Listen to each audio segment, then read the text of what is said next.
Hello, my name is Hakon and welcome back to my channel, all you fabulous fighting fantasy aficionados, for yet another exciting episode of Creature of Havoc. Yes, it is the one where you are a creature, a monster, and where the beginning of the book you are trying to figure out what's going on, who you are, what you are. You don't know what's going on, and that is very exciting.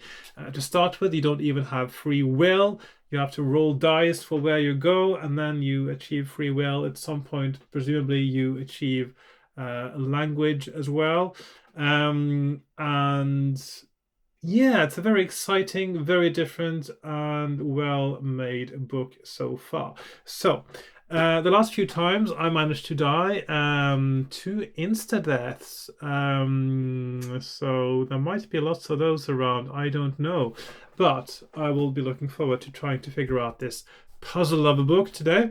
Yeah, let's just see how it goes. So there is a really long introduction to this book, or rather it's not so much a normal background to what happens in the story as a kind of general world-building historical background, some of the things of which will be relevant to the story, and some of the things might even be red herrings. And if you haven't seen it already, or if you want to watch it again, then it comes up next because I will have pasted it into this video. If you have seen it before and you want to skip it, you skip ahead when I do my transition and the screen goes black here. You skip ahead 32 minutes. Yes, that's how long it is. It is 32 minutes of introductory background stories to this book, which is quite astounding for a book like this. Most of the books have 2 pages. So yeah, this one has 20. Anyway, let's get started. Ta-da!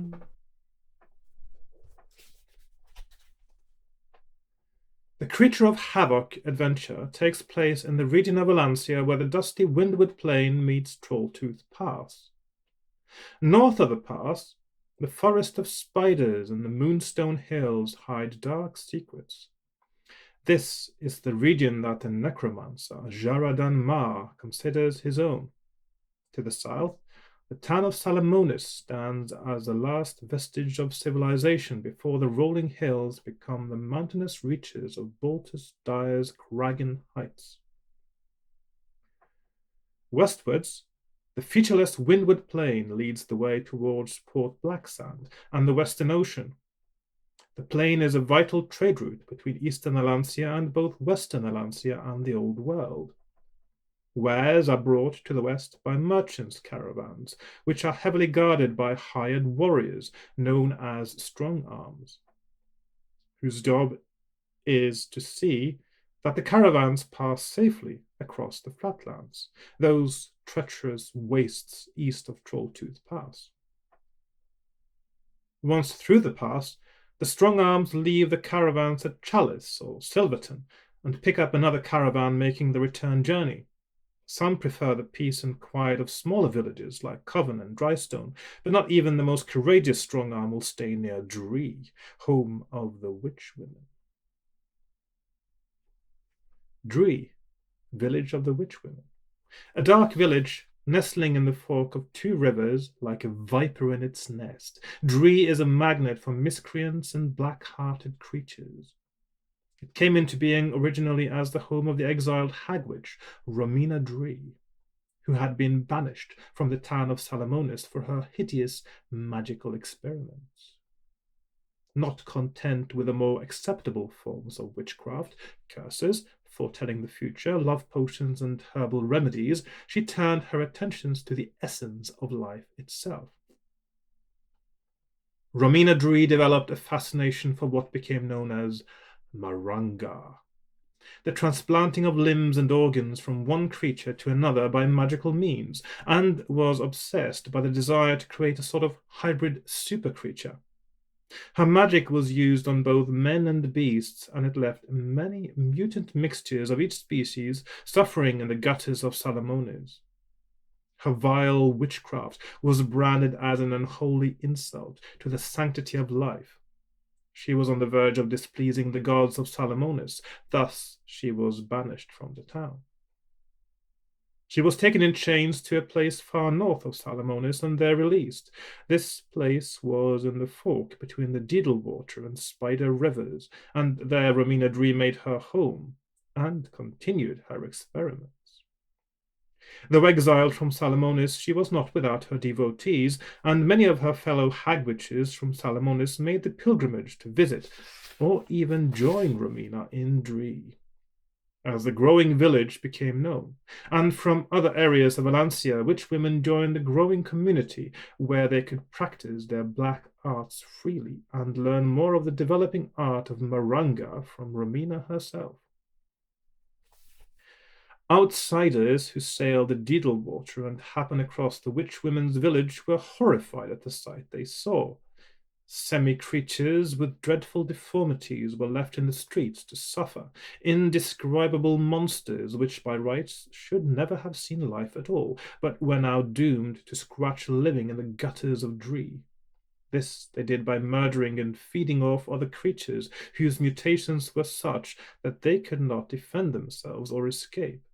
Hell itself could surely not boast that its minions were as wretched as the Maranga-spawned creatures of Dree.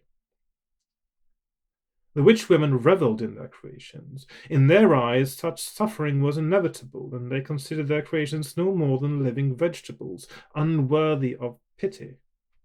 The creatures were eaten as food, or kept as pets, or used as subjects in further Maranga experiments.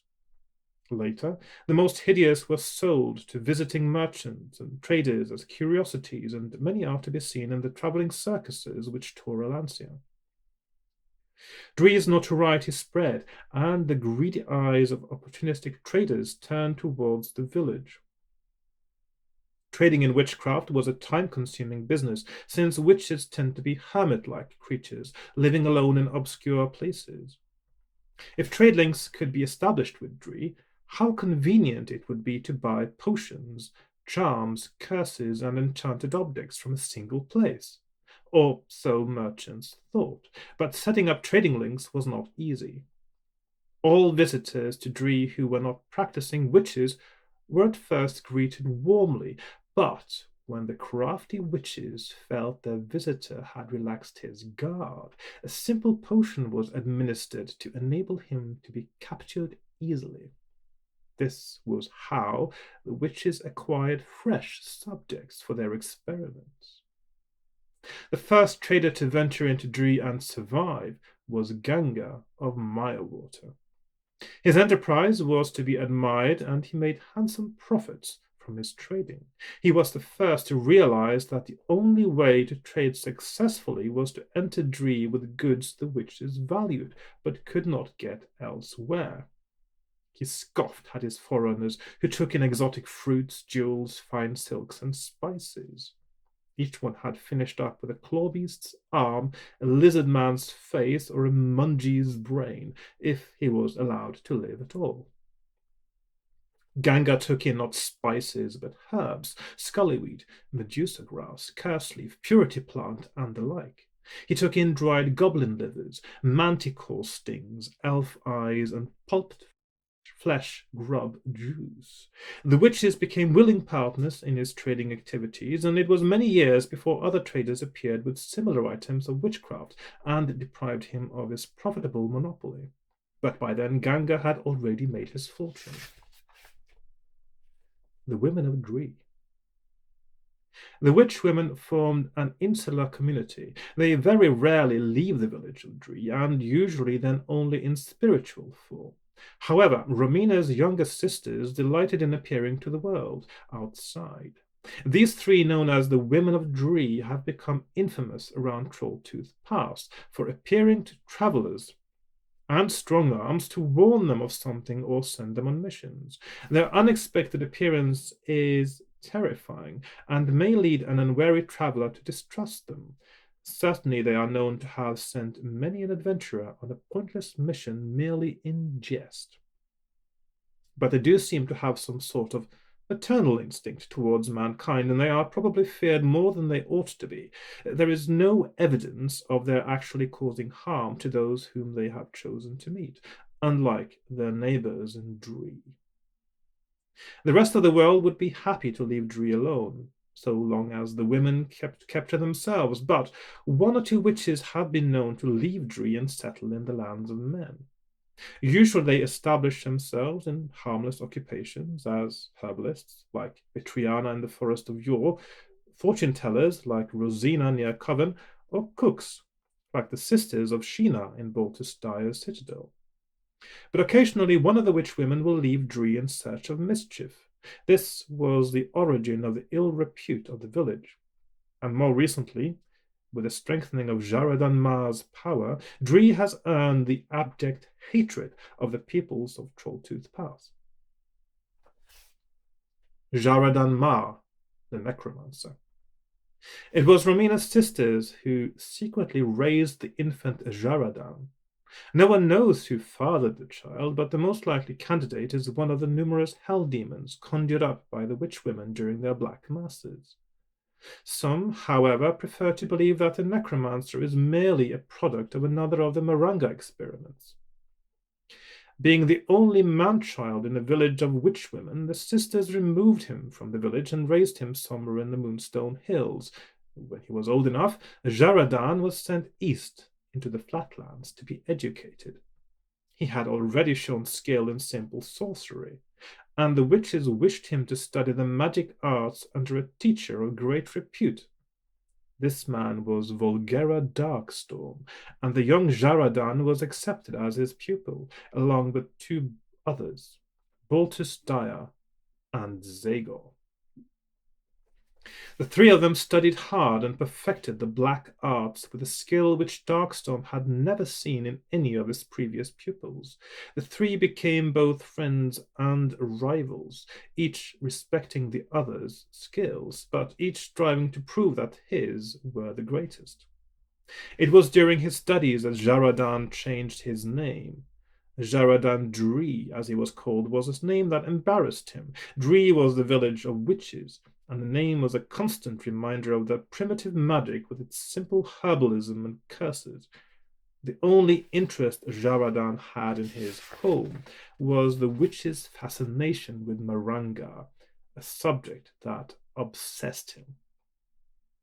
He changed his name with a single spell which he had learned especially from an ancient black magic tome. One midsummer night he locked himself away from sunset to sunrise to complete the ritual. When he emerged, Jaradan Dree was a name which had been erased from the minds of everyone who had ever heard of it. Instead, from that time onwards, all knew of the young man as Jaradan Mar. Mar and his co-pupils learned at a rate which astonished the aging Darkstorm, who soon became fearful of their powers. When they sensed their mentor's weakness, the three eventually turned their allegiance from him towards themselves, and they reveled in the power that their new skills brought. In their own minds, they became powerful demigods, scornful of the pathetic world around them. When Volgera Darkstorm realized how dangerous his pupils were becoming, he tried to stop them. The result was a short, bloody battle of magic between them, which ended as the Demonic Three, as they called themselves collectively, cut down their teacher with a carefully disguised Rain of Knives spell. After looting the old wizard's library, the young sorcerers fled Darkstorm's home and headed east towards Trolltooth Pass. From there they sought refuge in Darkwood Forest, where they eventually split up to continue on their own separate ways. Coven. Jaradan Mar disguised himself as a prospector and headed south towards the village of Coven, a half-day's journey from his home in Dree. Though his disguise was merely a sham to enable him to build an underground stronghold for his future operations, he was astonished to find gold deposits in the ground. He immediately realized that with gold he could recruit an army, and soon his Yellowstone mines were making him a powerful and wealthy man. His real ambition, however, was not to become merely wealthy, but to rule over his own empire and eventually over the whole of Valencia. But this he could not do alone. He had already recruited Valaska Rue, a well-rounded human with a fiery temper to supervise his mines. Rue was a scruffy character, but he had a will of iron and shared Mar's thirst for power. His loyalty to his master persuaded Mar to share his secret ambitions with Rue, and between them, the two of them laid plans of conquest. Valaska Rue was dispatched to find suitable officers for Mar's army. Meanwhile, Mar himself was deep in thought. He had recently heard a story which was occupying his mind. Hannikus, a wizard of neutral alignment, had arrived in Coven to gather supplies to take back to his home in Knot Oak Wood. During his visit, he had bumped into Jaradan Mar. After some hours of talk, Mar offered Hannikus a position within his underground complex, looking after the area in which he held his office, outside the mines. Hannikus gratefully accepted. Mar realized that the wizard knew much about the surrounding regions, and he pressed Hannikus for more and more of his knowledge. Among other tales, Hannikus told Jaradan the legend of the vapors of Stittle Woad, the rainbow ponds. Hidden deep within the dark depths of the forest of spiders, sheltered from prying eyes by tall spear-tipped trees, is an enchanted glade. Though outsiders have never seen this glade, thus no story can ever fully be believed, it is said to contain a number of beautiful rock pools, as if designed by the gods themselves. Each pool is decorated with brightly colored flowers which bloom throughout the seasons. Tall orange lilies, scented with sweet perfumes, rise from the waters. Each pool is fringed with bouquets of colorful peacock flowers, and shining silver bells are scattered around them, tinkling faintly as the wind disturbs their delicate silver flowers. The pools are wondrous to behold in their full splendor, and are known as the rainbow ponds. But the rainbow ponds are so called not because of their adornment, but by the most beautiful flowers in the whole of Valancia, but rather because of the waters contained within the pools themselves. For each of the rainbow ponds is a different color. This extraordinary natural feature is said by some simply to be a matter of crystal deposits in the rocks beneath the pools, but this may not be true. The colors are so distinctly different that this phenomenon may well have been created by magic.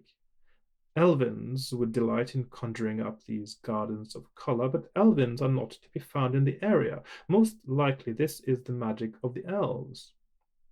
Needless to say, speculation abounds about the mysterious properties of the rainbow ponds. The turquoise pond, it is said, brings the gift of beauty. Bathing in the waters of the amber pool before attempting a new skill will ensure excellence, no matter whether this skill be a mental or a physical one, and the ruby pool bestows charismatic powers. No one may meet such a bather without experiencing immediate feelings of affection and friendship. Perhaps some or perhaps none of these stories are true. No one can be found who has ever set eyes on the rainbow ponds. This in itself may be due to their enchanted nature. The pools are an oasis in the midst of a jungle of chaos, and nirvana, which, once found, persuades any visitor to remain forever in awe of the beauty of the rainbow ponds. Stittle Woad. The most recent stories of the rainbow ponds have caused great excitement among adventurers and explorers, for rumor has it that the ponds form part of the domain of the white-haired wood elves of Stittle Woad. The elven village of Stittle Woad, or Erendordina in the Elvish tongue, is a mystery to outsiders. Protected by elven magic, no one may discover the village without an invitation from the elves themselves, and the elves will admit only those who swear to preserve the secret of its whereabouts. But one thing is for sure. Erendordina is to be found deep within the forest of spiders, and is most probably close to the spectacular beauty of the rainbow ponds. Occasionally, one or two of the more adventurous young elves can be found outside the forest, curious about the world beyond their treetop kingdom. They will roam abroad, sometimes coming into contact with other races and, very occasionally, entering the cities of men. One such elf, known as Liha Falsehope, ventured as far as the town of Chalice, where he succumbed to the temptations that exist in such places. Stories spread of this mysterious white-haired creature whose manner was so delightful that the young women of Chalice would follow him wherever he went, tittering and offering their favors. The rowdy menfolk knew him as a regular in the town's drinking establishments. They watched in amazement as he entered and won every drinking contest in every inn. At a street market, he once acquired a well-made mandolin, and within a short time he was a master of the instrument, delighting every audience with his amusing songs. As his status rose to that of a celebrity within Chalice, folk naturally inquired about his past.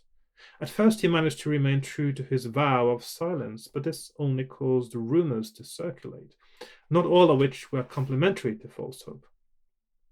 Eventually, he was forced to reveal glimpses of his real past. His stories so enthralled his listeners, and each glimpse spread like wildfire as news around the town, that he was encouraged to tell more and more. Many of his stories he set to music, and even today his songs are known and sung by all the minstrels of Western Alancia. But finally, one night, after far too much ale and maybe a little smoking weed, Liha Falsehope revealed more than he should have done. In his drunken conversation with the young serving wench, he not only revealed that Erendordina existed and could be found deep in the forest of spiders, but his loose tongue told the story of the vapors whose secret had hitherto been known only to his fellow elves. After he had finished telling the story to the wench and the large crowd of eavesdroppers who had gathered around him, Falsehope realized his folly.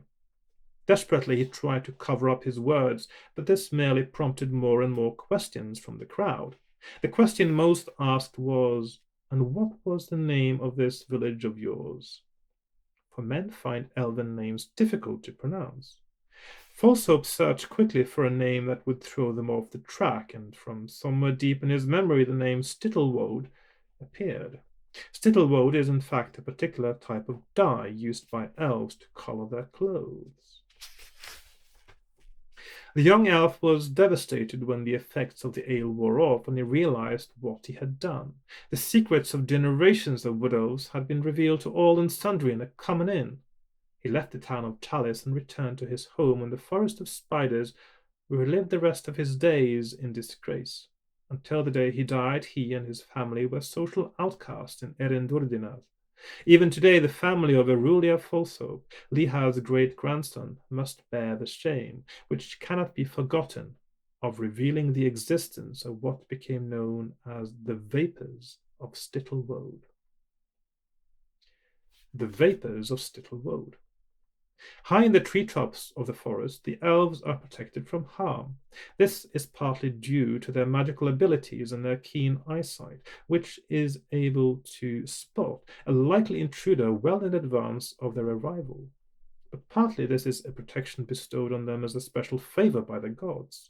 The elves of Stittlewode believe themselves to be a chosen race, a belief which has a ring of truth to it.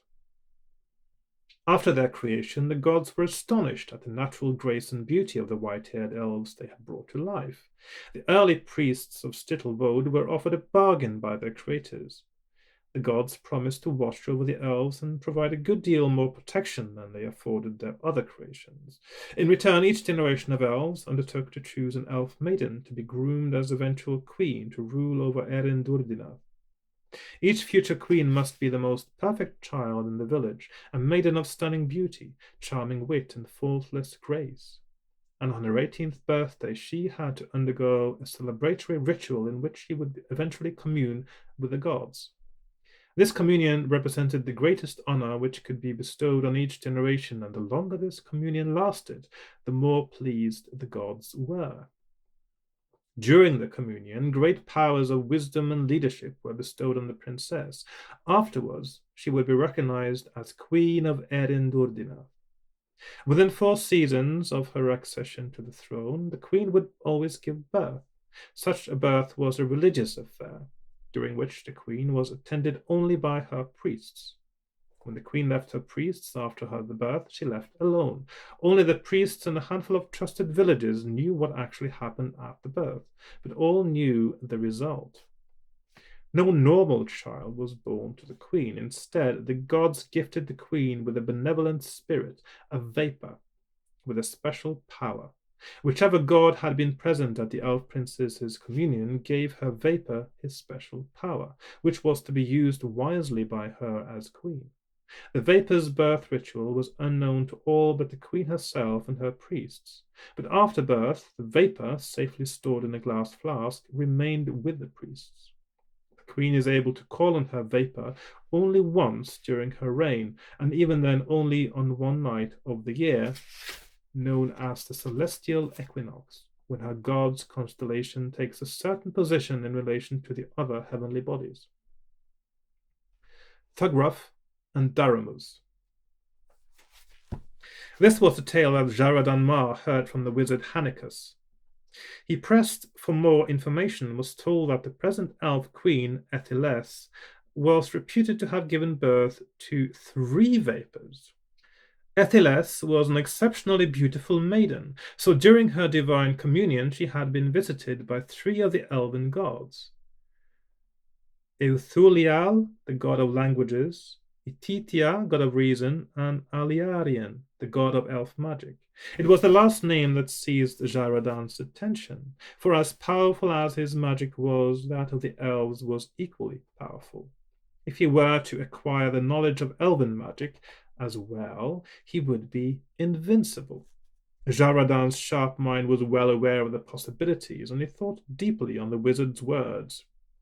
But the ways of elves are secretive, and years passed before Jaradan Mar was able to make plans for finding the hidden village of Stittlewode. His mines prospered, and his power base grew. Valaskaru had returned with new recruits for his forces. In a seedy inn in Zengis, he had come across a burly half-troll named Thugraf. What started as a drunken brawl became a firm friendship, and Thugraf agreed to return with Valaskaru and join in service of Jaradan Mar. The necromancer took an instant liking to Thugraf, not least for his coarse sense of humor and his healthy streak and cruelty. He sent Thugraf into Knot Oak Wood to rebuild Hanicus's home as a hidden training ground known as the testing grounds for his troops. Hanicus had little say in the matter. Mar was by now tiring of the wizard's ineptitude. In fact, this was not all. Hanicus's control of security had been lax, and, unknown to Jaradan, the odd party of strong-arms had succeeded in breaking into his dungeons and looting Mar's riches. Though Mar had to wait 2 years for his arrival, Hanicus's replacement was far more suitable for the task. Valaskaru had returned from Port Blacksand with a sly grin on his face. He told of an encounter with a creature with exceptional qualities. Mar listened intently as he heard of Daramuz, a half-elf and one of the undead.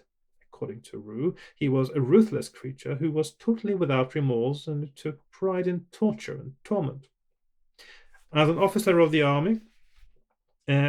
the army, he was known as one who would always welcome the order to kill the prisoners. When this order was given, he would first torture them for his private pleasure, then kill them. Mar liked the sound of this creature and liked him even more when the tall figure walked in to introduce himself. Daramuz was immediately given the job of master of the Yellowstone mines, a position he excelled at. His first act was to end the system of paying the miners for their labors. From that day on, they were his prisoners, and guards with bullwhips made sure that the miners were putting in their best efforts. When many of the miners died, he had Thugraf scour the countryside with his army to bring in more slaves. So successful was he that Jaradan Mar soon put him in charge of his whole underground operation, after making sure that the old fool Hanicus would offer no resistance. Daga Weaseltongue, the innocent traitor. Thugraf's army grew and prospered, and the area of his testing grounds became a place of fear where forest creatures dared not venture. Perhaps it was inevitable, however, that the curiosity of the elves would eventually precipitate a meeting, and this dubious honor befell a young elf, Daga Weaseltongue, cousin of Arulia Falshope. A couple of Mar's legionnaires were strolling through the woods when they came across Weaseltongue, training his serpent-headed Ophidiotol. A friendship was struck and regular meetings followed. When Thograf heard of this encounter, he sent word to Mar, who journeyed immediately to the testing grounds, disguised as a rhino man. He likewise befriended the elf and cultivated the friendship.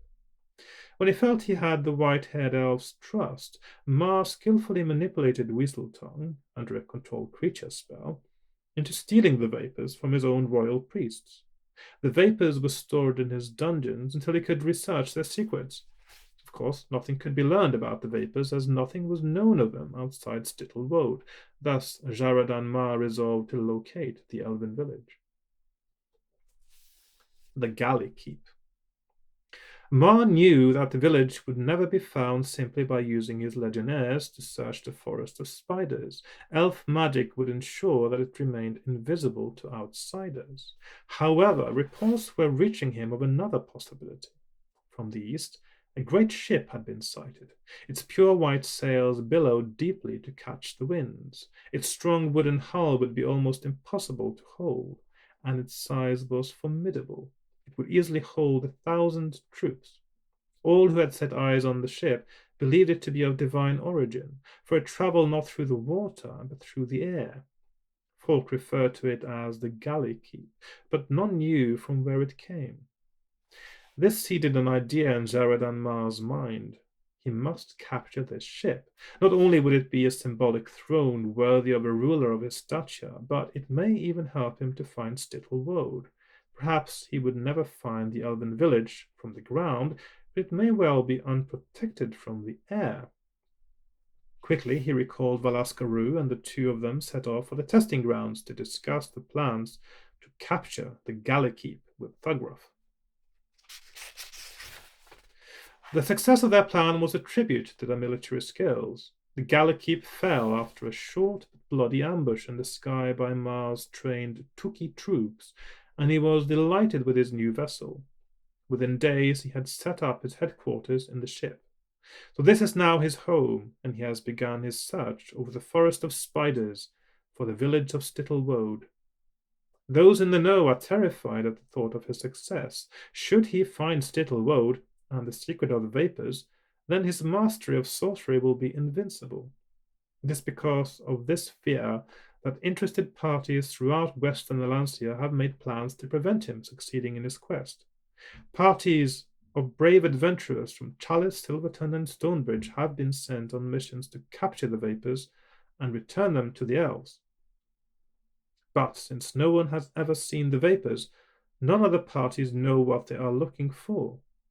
In Mirewater, Caladay is recruiting an army of birdmen to besiege the Galley Keep, but with little success, as the birdmen fear the ship. From Salamonis, elves are being persuaded to head north for the forest of spiders in order that word may reach Stittle Woad in time. But the forest elves are suspicious, even of their own kind, and this expedition may never succeed. Perhaps it is destiny that Jaradan Mar should rule these regions of Alancia. Only time will tell.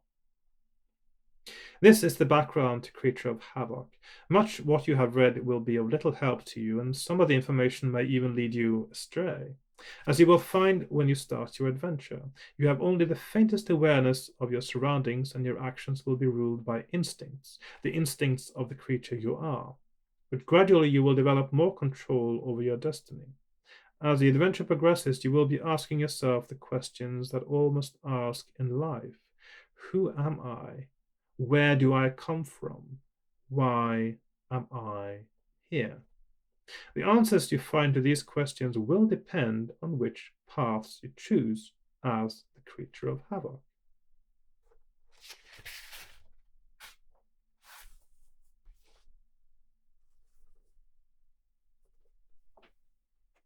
Yeah, boom. Right, here we are on my desk with my supplies. I got my pens, paper, dice. This is my character sheet from last time, so I'm going to make a new one now. And I got my book, and I got my maps, and I got some kind of strange black fluff there. Right, so we have skill Stamina and luck. Skill today is 3, so that's 9. That's fine. Stamina is 18 and luck is higher than that. Luck is 12. Right, so there we are. Eventually I may realize that gold is something that I should be picking up, so I will get gold at some point. But to start with, you are just ignoring it. It's just these shiny metal pieces that show up in people's leather pouches and you don't know what to do with it. Right, so let's get started. Paragraph 1. The pain is unbearable. Summoning up all your energy. Just make sure I'm focused here now, because I think the first episode I had a section that was autofocus. It happens so easily, it's a bit annoying. Summoning up all your energy, you open your eyes, first one, then the other. They narrow to slits as they adjust themselves to the strain of trying to see once more, then relax as they make out familiar shapes in the dim light, a dirt floor, rocky walls. Then the pain takes over. Your head rocks, your eyes submit and close tightly in an agonized grimace. Instinctively you raise your hands to cup your face, and a low moan mingles with a rasping sound as your rough fingers rub the scaly skin above your eyes. Now, one thing though, tying in with the background story as well, it is... you do act as if you are quite unfamiliar with lots of things that are going on here. Even concepts such as what is a dwarf, what is a sword, what is a pouch, what is gold. But here it says they adjust themselves, your eyes adjust themselves to the strain of trying to see once more. So clearly you have had a previous existence that you actually are trying to remember. And if you remember the background story, of course, the dark art of Maranga, which is to create hybrid creatures, very often of animals and men together. You are probably a Maranga creature, a hybrid, a super creature that actually is quite successful, a successful hybrid as opposed to most of them. And you might be the most successful one as well. And so you are readjusting to the combination of man and monster, I suppose, that you have become. And so some things will be familiar and you will pick up on it quite quickly, and other things will be new, like how you're driven by the instincts more completely, like a beast. And so, yeah, so that's a conclusion I can draw so far, I think. Right. Then the pain takes over. Your head rocks. Your eyes submit and close tightly in an agonized grimace. Instinctively, you raise your hands to cup your face, and a low moan mingles with a rasping sound as your rough fingers rub the scaly skin above your eyes. After some time, the pain begins to ease. You open your eyes once more and peer out from between your gnarled fingers. You seem to be at the dead end of a passageway. Your surroundings are barely visible, but a dull glow is coming from the northern extent of the passageway, which stretches before you. A sound is also coming from this direction, of irregular breathing. Something alive is up there. You heave your great bulky body to its feet. Along your back the spines bristle. Swinging your heavy head slowly from side to side, your progress is decided. Northwards is the only option open to you. Muscles strain and succeed in raising a lumbering foot which thuds loudly down on the ground in front of you. You repeat the action, first with one foot, then the other. This is known as walking. It doesn't say that in the book. After 4 steps, the motion has become automatic. You are moving more quickly and more quietly up the passage. When you reach the end, your eyes are drawn to a huddled shape lying on the ground in front of you. The small figure lies on its side, facing away from you. It is shrouded in a dirty brown cape tied around its neck, and it lies in a puddle of thick red liquid. Its body rises and falls irregularly with each breath. Some unidentified feeling swells within you. Is it anger, hate, fear, curiosity, hunger, or even sympathy? You bend down towards the little creature, uttering a meaningless grunt as you do so. The sound rouses the figure, which rolls slowly over to face you. The creature's dirty face is light-skinned, though barely visible under the thick hair which shades its closed eyes and almost totally obscures its mouth. From its chin the hair rolls abundantly down its chest in a grey unruly mass. Underneath the body, and now exposed by the creature's movement, is a sharp, shiny shaft, and this catches your attention. As you stand there staring, the creature's eyes flick open. They focus on your bulky shape, and a look of terror streaks across the creature's face. In spite of its pain, it fumbles for and grasps the shiny shaft, holding its pointed end out towards you and baring its teeth. The wounded dwarf you have found is evidently in need of help. Will you show him you mean no harm, try to talk to him, or bring your foot down heavily on his neck? Now, if you try to show him you mean no harm, he thinks you're attacking him. If you try to talk to him, he thinks you're attacking him. I may as well attack him. So I'm going to bring my foot down heavily on his neck, which is the only option I haven't tried so far, and see what happens. So I'm going to go to 185. The little creature screams in horror as you raise your foot over its head. Oof, it squeals as it swings a sharp sword in its hand towards your leg, but the blow is weak and glances off your tough scales. You feel nothing. A second later, you are looking down with mixed feelings at the lifeless form of the dwarf. Will you examine the body? Will you attempt to hide the body down the passage where you have just come from? Or will you quickly leave the area? So, again, the options are exactly the same, and this is the best option if you think of it in terms of playing the game, because this one does not lose you any stamina. So, unlike the other ones. So I'm going to go like that. So that means that for gaming purposes now, this is the correct option of my path.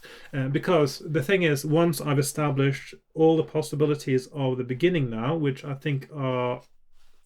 Well, of course, you do have to roll dice for what you do sometimes, but I think the result will pretty much be the same. So at some point, I will start not from the very beginning, but a little bit further into the game, as long as the initial route being correct is established. So, yes. So I've got three options. What I have tried before is to hide the body, examine the body, or I have not tried to quickly leave the area. Now, examining the body yields you a piece of leather which says some words that you do not understand, but that probably will become apparent later. I'm still wanting to try the third option now, because I want to be comprehensive and having tried all the options just to see if something different happens. So I'm going to go to 248 now and just leave. You stand up, ready to leave the area. After glancing left and right to make sure you are alone, you turn towards the westerly passage. At least, you try to turn, but your body will not respond. Instead, it is bending down towards the lifeless dwarf on the ground. So, exactly the same thing happens. You have the illusion of free will here, and the illusion of choice, but then it turns out you actually are going to end up doing exactly the same thing regardless.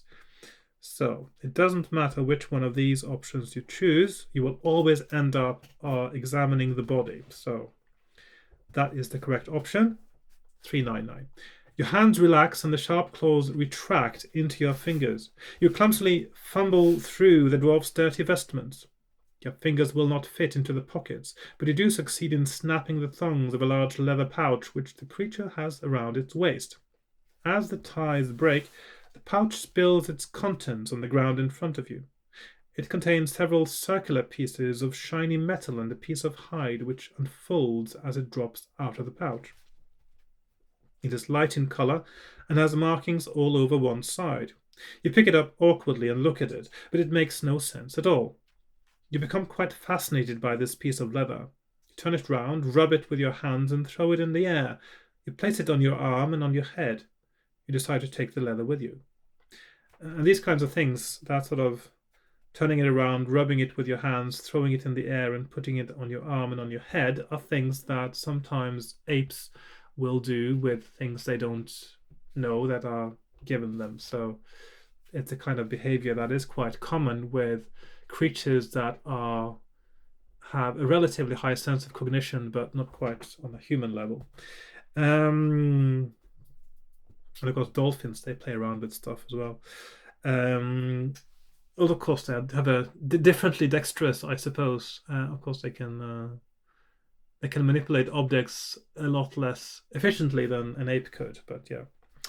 Turn to 337 to examine the message, which I'm not going to do right now because at the moment it just looks like complete gibberish.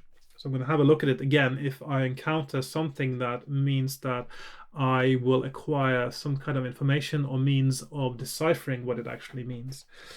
So 337, yeah. So I'll just put that on my character sheet. I'll put it as leather 337. Okay. As you may have realized by now, your own wishes have little effect on your reactions as a creature. You have only glimpses of what you are like and what you are capable of, although this will change as the adventure progresses. At this stage, you are at the mercy of your own whims and instincts. You are standing at a junction where you may go either east or west. Roll one die. I roll 5, which means I go east. 148.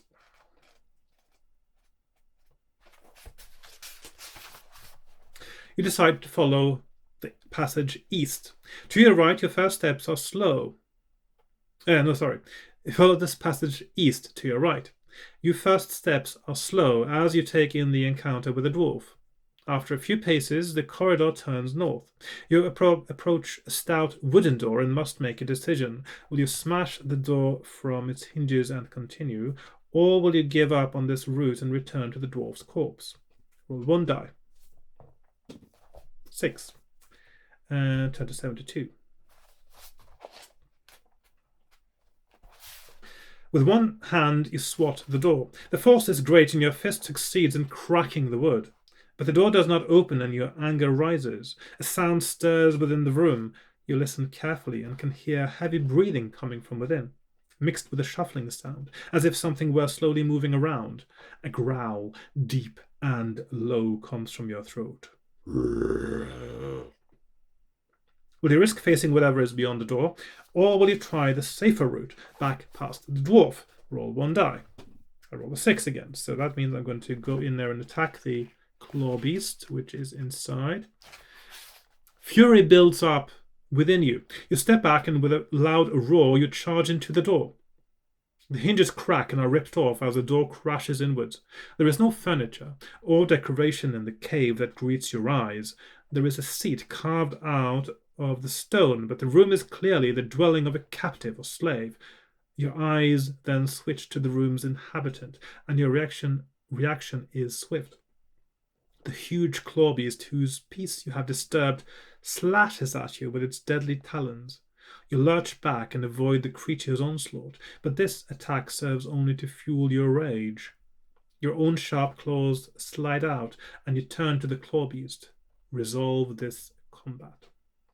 So, we have a claw beast. I've got a skill of 9 and a stamina of 18, and the claw beast has a skill of 9 and a stamina of 14. On paper, this is not that clear-cut a combat, but the thing is, I have a special ability, which means that my claws and attacks are so deadly and more powerful than I even realize, of course, at this point, that whenever I roll doubles in a combat round, I win that round and kill the creature automatically. Yes, so a 1 in 6 chance every round of actually killing my opponent. So he rolls 8, I roll 8, that's a draw.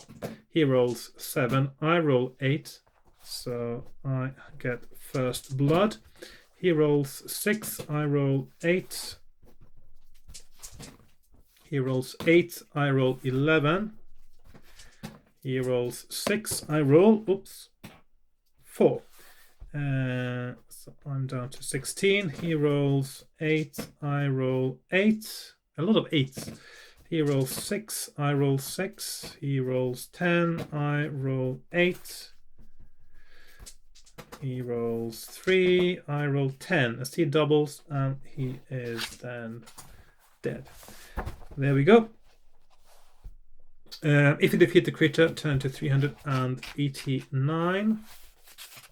You may notice I'm not doing anything on my map now, just because I've already been here and I've done this. And yeah. Your foe is defeated and you feel justifiably proud. Your gaze passes from the dead creature to its lair, but there is nothing of interest, and the sickening stench of clawbeast makes you want to leave quickly. There are 3 ways onwards. The passage behind you, a cave entrance in the western wall, and another in the northern wall. What will your next action be? Roll 1 die. 6. So I'm going to turn to 165. Roll 1 die. If you roll 1 to 3, you decide to head north. If you roll 4 to 6, you take the narrow cave entrance, which leads west. 4. So this is exactly the same as last time I played, if you watched that. The passage continues westwards, but begins to narrow after a few paces. It bends first to the left, then to the right. At one point you disturb a group of rats feasting on some partially decomposed remains, but they scurry off into the blackness as you pass by.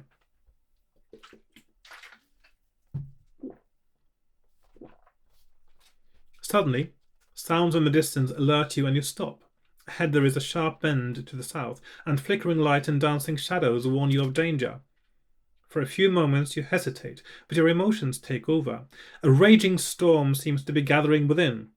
Your eyes narrow, your lips curl back to reveal your sharp teeth. You flex your powerful muscles and step forward. Fearlessly you step round the corner to face whatever awaits you. Turn to 205. Roaring like an enraged demon, you rush into the open chamber, ready to take on whatever is inside.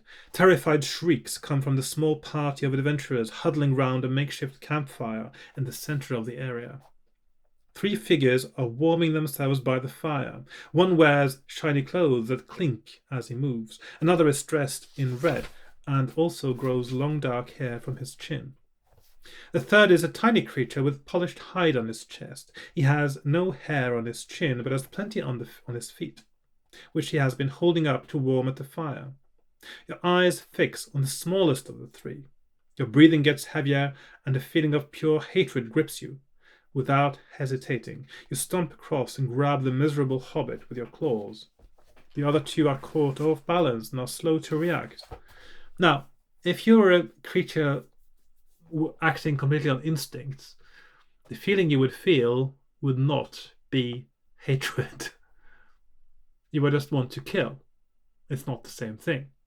So, a little bit somehow there. But this is really quite clever writing anyway, because it's very difficult. This is sort of territory that has not been explored before in a game book or in hardly any book, actually. So,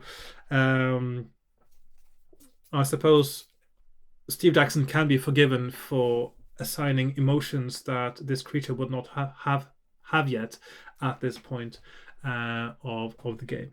So that's fine. Okay, so we have 5, 6, and I've got a 4 skill point advantage. He rolls 2, I roll 11. He rolls 8, I roll 6, and he is dead. If you defeat the creature in 3 straight attack rounds, I do. 160. I suppose if I don't, the others will come and help him out, which could make things a little bit more difficult for me. And excuse me, I've got a phone call to take. Right, I am back again. 160. As the creature dies, you sink your teeth into its arm to taste its juicy flesh. But then you remember the other 2 adventurers. The red-robed figure is facing you, pointing the little finger of each hand at you and mumbling. The shiny human has grabbed a sword, similar, you remember, to the dwarfs, but larger, and is shouting to the other. The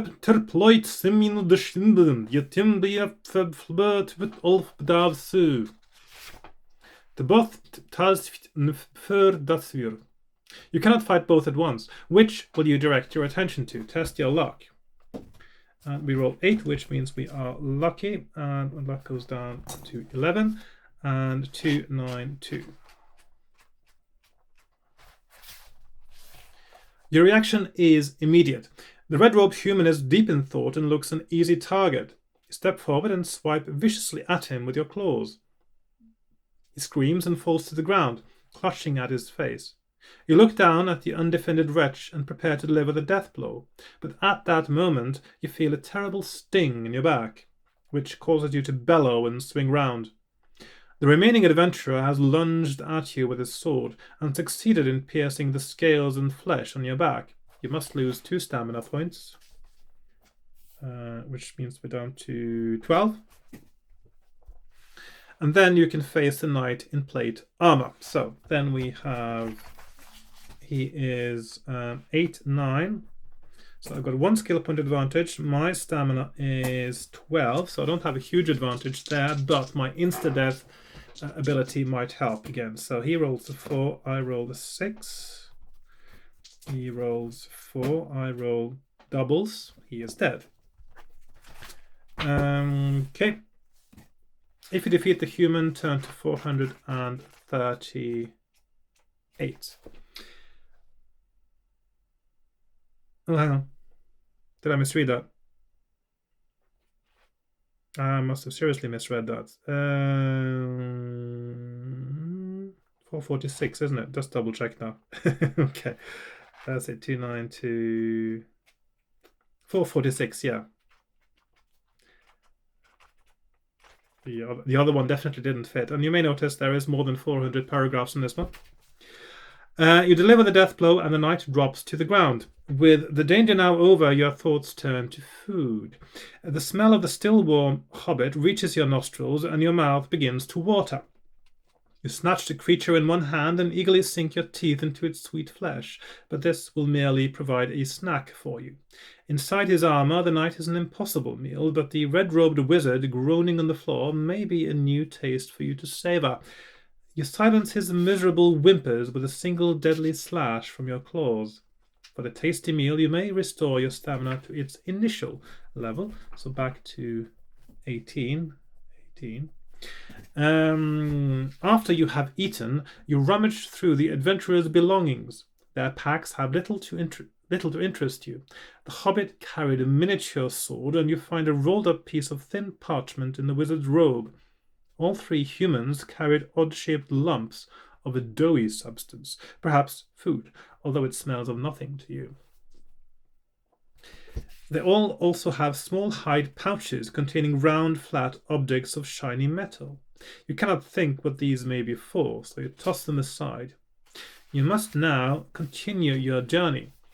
Passages lead off from the chamber to the north, east, and west. You decide to take the passageway to the west. You leave the chamber, your way ahead lit by the flickering fire. Eventually, the fire's light becomes too distant to help, and you are groping your way in pitch blackness. Suddenly, a high-pitched twittering sound comes from above you, followed by others. You have disturbed a group of flying creatures, which are now squeaking an alarm as they dart about around you. You swipe at them blindly and catch 1 or 2 of them as they dive at you and scratch you with sharp claws. It's getting a bit darker now. I'll just let in a little bit more light through the window, like so. But your scales protect you from any serious harm, and you are soon further along the passage, where these creatures evidently do not venture. The passage turns north. You follow it around the bend to the right and stop in front of a wooden door. There is no other way forward. Will you heave at the door with your shoulder, or is there something else you wish to do? So roll 1 die. And I rolled a 2, which is 277, and I have not done that before. That's going to be quite exciting to see what happens.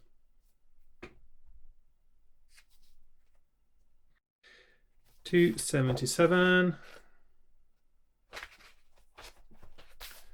You listen at the door and hear slithering noises followed by trumping sounds. You step back for a moment to consider what you have heard.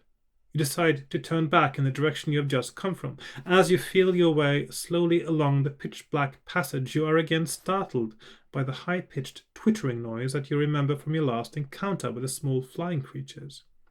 You swat hopelessly at them and manage to hit a couple, but one swoops down and catches you painfully in the left eye. Fortunately, your eye was blinking at the time and it has not been permanently damaged, but the bruise swelling up above your left cheek will keep the eye closed for some time. You must deduct 1 skill point. You may restore this skill point if at some time in the future you reach daylight. Okay. So 8 until daylight. Okay. So there will be daylight at some point then.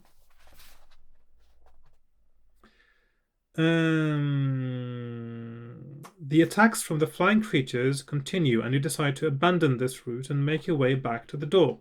Finding it once more closed and barring your way, your jaw tightens and your lips curl back in an angry snarl. Both directions face you with danger and frustration. You step back to take a leap at the door with your fists. Turn to 101. So this means -1 skill, and that is temporary. And then we have the door, which is the same as the other roll would have been if I'd rolled a different number. The door cracks under the force. I am in focus, yes. The door cracks under the force of your blow. A hole appears and you rip the timbers away until it is large enough for you to pass through. Torches are mounted on the wall of the room inside, and there are 2 doors, one to the east and one to the west. There is no furniture to speak of, but some remains, perhaps of a table and chair, litter the floor among a thin covering of dirty straw. The wood has been broken in what appears to have been a furious battle, the result of which lies before you. In the center of the room is a familiar sight.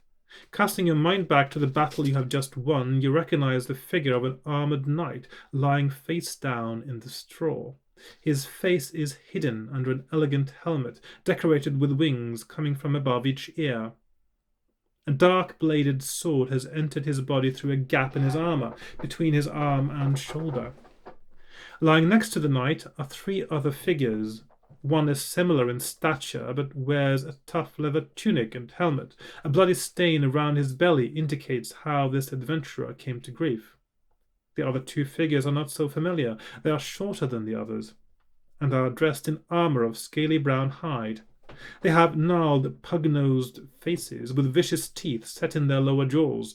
All 4 bodies are long dead.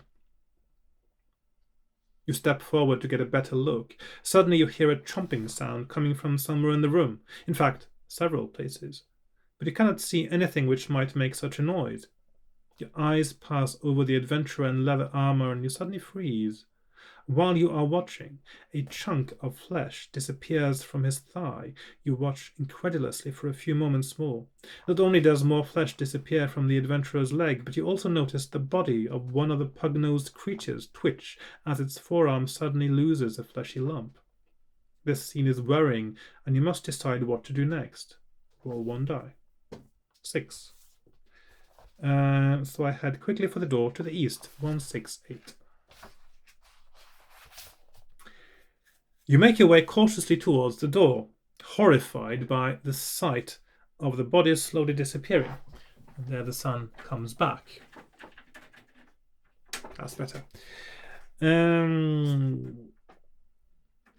As you step across one of the pug-nosed creatures, your foot catches something in the air. A screeching noise from somewhere is followed by a yelp of pain from you as sharp teeth clamp onto your foot. Lose 2 stamina points. 16. I'll just put it down there, actually. The shock causes you to tumble over, and this frees your foot. But as you lift yourself up, something is happening in the room. 3 shapes are materializing in front of you. See, I just forgot to update my map there. Turn to 447. So.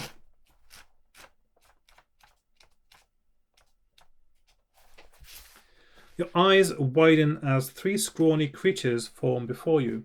They are thin and angular and move in quick, jerky motions. Although their bodies are covered in a scraggy dark fur, their bony faces are bald with tiny eyes. In the center of each face is an oversized, protruding mouth rimmed with sharp teeth. These vicious little flesh feeders live on carrion. While feeding, they make themselves invisible to avoid being caught unawares, but in between meals they are both visible and quick-tempered. They now face you, furious that their meals have been interrupted, and you must battle with the creatures they attack together. So we have 6-6, 6-7, 6-6, 6-7, 6-6. At the same time, I have a 2 skill point advantage now because I had 1 skill point reduced. So I attack the first 6-6, he rolls 6, I roll 10, so he's down to 4. Then I defend myself against the second one and the third one successfully. First one again rolls a 3, I roll a 5. Defending myself, 12, 4, and 9, 6, meaning that I get 2 hits there. First one again, 10 versus 6. I'm down to 10. Second one, 4, 4, that's fine. 5, 5, that's fine. First one again, 7, 9, he is dead. Defending myself, 10, 5, 8, 8. Attacking the third one, 8 versus 5. I'm down to 6. 7 versus 6 for defending myself against the other one. That's fine. Last one rolls 11 and 9. That's a draw. Defending myself, 7 and 8. 2 versus 6. So I hit him. Defending myself, 8 versus 4. Down to 4 now. I'll use luck to reduce my damage. And I'm down to 5 instead. Attacking again, 8 versus 5, which means I'm down to 3 now. This doesn't go well, does it? And I'm going to use luck again. 9 and like so. So 8 and 4. No. Yes, 4. Yes, 4. Defending myself against the second one, I think it was. I lost my thread there a little bit. So 8 versus 6, so that's a draw, yeah. 5 versus 7, so I hit him. 9 versus 11. Okay, I defend myself. 11 versus 6. That is the first proper death blow. Defending myself. 3 versus 8. Yes. Last one left. He rolls 9. I roll 11. He rolls 4. I roll 3. He rolls 7. I roll 8. He rolls 5. I roll 7. And he is also dead. But I only got 4 stamina left. If I did this correctly now, I'm not 100% sure if I got confused and made a mistake there. Doesn't really matter, actually. So I'm not too fussed if that is wrong. I'm going to die anyway at some point. So 89 is where we go. You rest for a few moments to catch your breath, and then you survey the room. Your curiosity overcomes you, and you begin to investigate the 7 bodies in the room. The pug-faced orcs are dirty and smelly. You try a mouthful of flesh, but spit it out in disgust. Around their waists, they carry small bags, which, when ripped open, send a shower of small bones flying across the room. The 2 adventurers are not much more interesting. Similar pouches contain those round pieces of shiny metal which you came across before. They scatter on the floor, and you ignore them. The pack on the back of the adventurer in the winged helmet is decorated and attracts your attention. One of the straps breaks as you rip it off his back and grope clumsily inside. You feel something solid, As you fumble angrily with the rucksack, a hard wooden casket drops to the ground and falls open. Inside is a clear, smooth flask which contains swirling purple gas. Your curiosity is captured and your huge clawed hand tries to grasp the delicate flask, but this turns out to be hopeless. Eventually, you pick up the casket and drop it on the ground. As luck would have it, the flask jumps in its cradle and lands in such a way that the stopper flips out of the flask. The purple gas within swirls tempestuously, and its vapors seep slowly from the neck of the flask.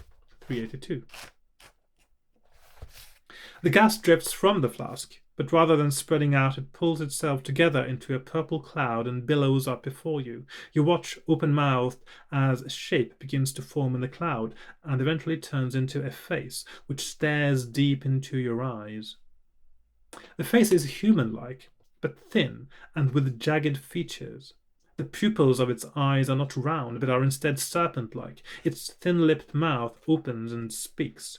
Jibmar Philbs Def Prum of Yorfst Philukru Turf Outboutbo Ip Ukenpwop Fothfe Verperskif Yathwiwit Hidshu Put Umthur Vut Anpumst Tulf Semje Prut Pufst Yasipr Debinft Jibstwop and Oip Utfe Pup Prep Boribspun Frip Mon Wop Njoip Wubr Feinisp Notre Flop Foipr Apvnods Chini Bend Anfem Bi Adir Fit Urn Ut Jofpus Fulurfstavnjent Lip Njusviam Prefirflef View Van Step Kvath Fjurip Pies Chiepens.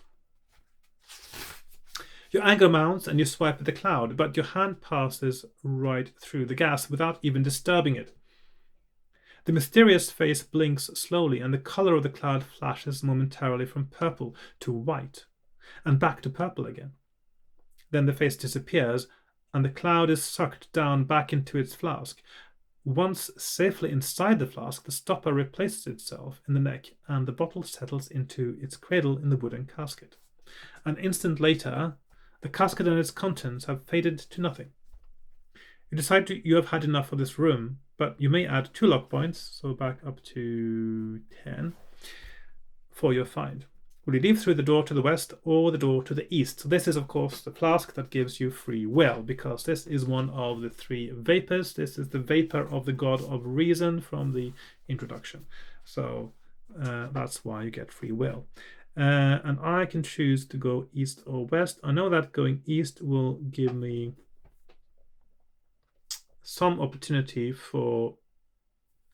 Well, I still think that going west is probably the right choice because there was a clue there that seemed quite essential. Seeing as I don't have much stamina right now, and I know there's a place you can regain stamina up here, I'm going to actually go... There are some battles, though. There are some battles. I'm going to struggle with these battles. I'm going to try to avoid the battles. I'm going to go east and then see what happens there. You leave the room along a dusty corridor. A strange bluish light comes from glowstones set in the ceiling to light your way.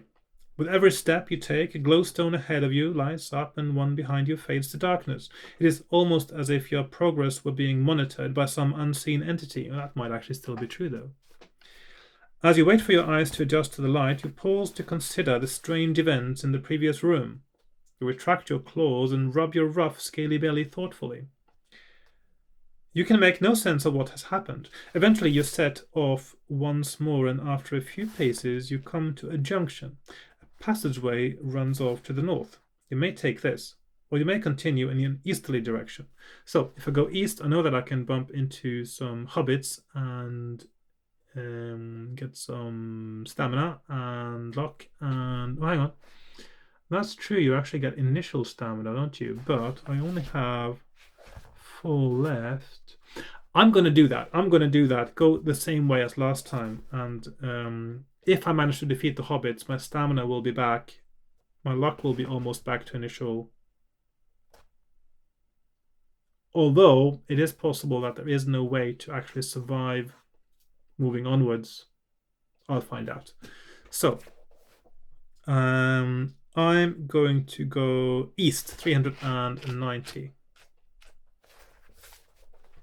We head off eastwards. After a few steps, the passage begins to widen and you can hear distant sounds ahead. As you get closer, you recognize them and your mouth waters, for the sound you can hear is the unmistakable chatter of tasty hobbits. Without any consideration of the consequences, you make your way quickly towards the noises. The glowstones light your way to a wide chamber. The passage enters it around a bend, and you stop to survey the scene. Marble flooring marks the entrance to this meeting chamber, which is decorated with carvings and dark archways. 3 hobbits, wearing none of that obstructive metal armor, are engaged in a heated discussion in the center of the chamber. They have their backs towards you, but they are concerned about their safety, and one of them keeps on looking around the chamber for any signs of danger. Will you wait until this one is occupied before rushing in, or will you ignore the advantage of surprise and simply rush in? Alternatively, you may wish to ignore the hobbits and head across the chamber to a passage opposite. I don't think you're able to do that, actually. I'm going to just rush in, though. I'm just going to also have a quick look and see what happens if you just try to nonchalantly walk past. Yeah, I thought so. So, actually, I'll just do that then. So I'm going to try to walk past the hobbits. I know that's not going to be possible because your instincts are taking over and you don't have a choice. Yeah. So it says, you step forward to make your way past the hobbits, but even as you take the first step, you know that you cannot carry out your intention. Though you may wish to ignore the hobbits, you cannot pass by your favorite food. There you go, 2042. So, regardless of what you do, the result is exactly the same. So you have 3 choices. They all lead to 42.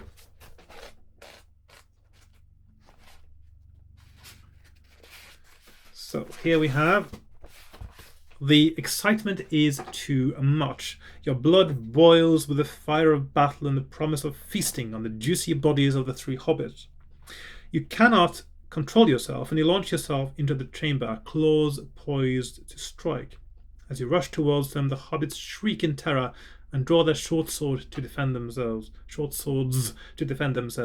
Resolve the battle. So we got 6, 6, 5, 6, and 6, 7. The hobbits will all attack at the same time. If you defeat them all, turn to 2. So not a guaranteed victory this, because I only have 2 skill point advantage and there's 3 of them. So I'm starting with the 5, 6, where I got 3 skill point advantage. So he rolls 5, I roll 8.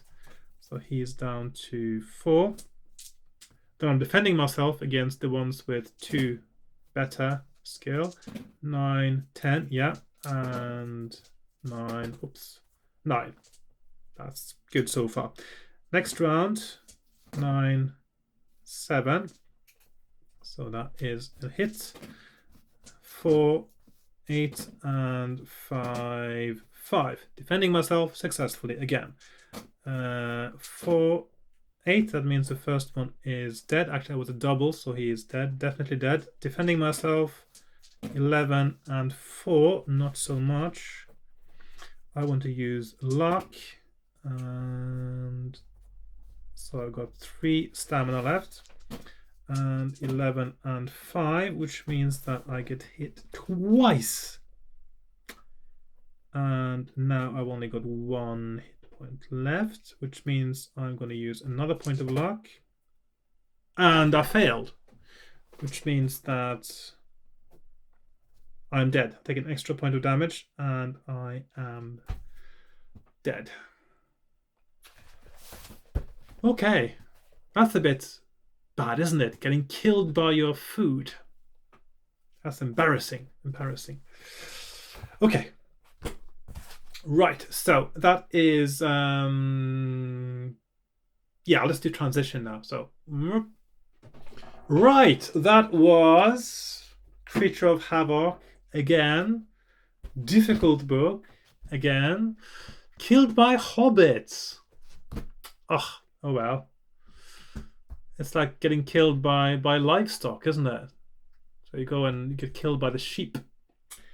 I was a bit unlucky this time, though. I mean, getting so injured in that earlier battle, and really bad luck. And I didn't have a good skill to start with, so, and I lost the skill point as well. So I think that next time I play it, I'm not going to be satisfied with 9 skill. I think I'll have 10 as a minimum, and this is the kind of thing that I've been thinking of doing for my own future game book, is that there will be no 9 skill. I think that the game should be balanced for 10 to 12 skill, and that you will be given a choice, or that is the only range that is possible to get in a randomly assigned skill as well.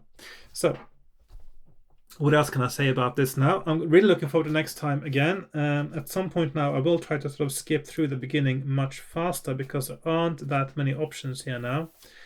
I can make a little table where I just roll the dice actually to see what happens, and then I'll just run you through that, because I've done that before with Trial of Champions, for instance, which will speed things up a little bit, so I can progress much faster to the bits that I haven't seen yet. So I'll leave you with that for now, and I'll be looking forward to seeing you again next time, and I'll be looking forward to playing this next time. And I'm still trying to see if I can get back to a two videos a week of Fighting Fantasy now. So I'm not sure if this is going to be the second one for a week, or if it is going to be the first or only one. We'll see. It depends a little bit on how much I get recorded this week, actually. If I manage to record enough Fighting Fantasy videos this week that I feel I have enough for a few weeks ahead, it will be easier for me to keep that pace going, and potentially 3 times a week as well. I don't know for sure. I don't want to make any promises. So, but I think twice a week is probably quite all right, because these videos are quite long. So thanks for watching, and goodbye for now. Bye bye.